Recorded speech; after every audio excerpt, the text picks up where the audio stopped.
Depuis toute petite, j'avais cet esprit assez rêveur, solitaire parce que je suis fais unique.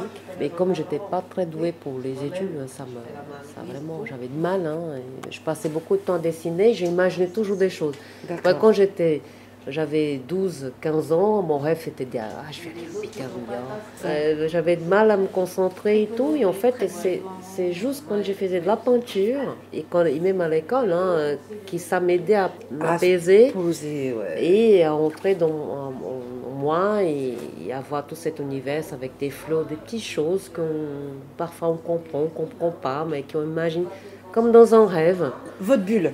Voilà, c'est vraiment, et c'est marrant parce que quand j'ai fait ça, c'est une sorte de thérapie.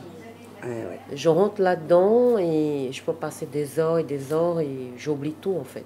Vous avez des toiles où on retrouve le soleil, cette luminosité, Hmm. et par moments, les toiles un peu plus sombres, on va dire un peu plus tristes. Oui, parce que C'est en fonction de votre caractère, ouais, c'est en fonction votre peut-être émotion, votre... d'émotion, de moment, on va dire que Ouais, je suis bien, je suis pas bien, j'ai voilà, envie de...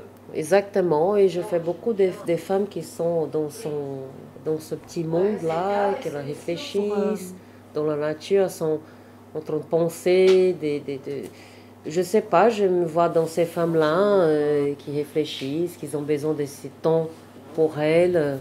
C'est comme, vous savez, quand on en rêve de quelque chose et on réalise cette rêve, il devient vrai. Et c'est pas tout à fait ce c'est qu'on pas avait pareil, imaginé. Donc, ouais. le vécu, la situation, c'est le vrai. En fait, c'est pas tout à fait ce qu'on a imaginé. Oui, et puis c'est l'émotion du moment. Voilà.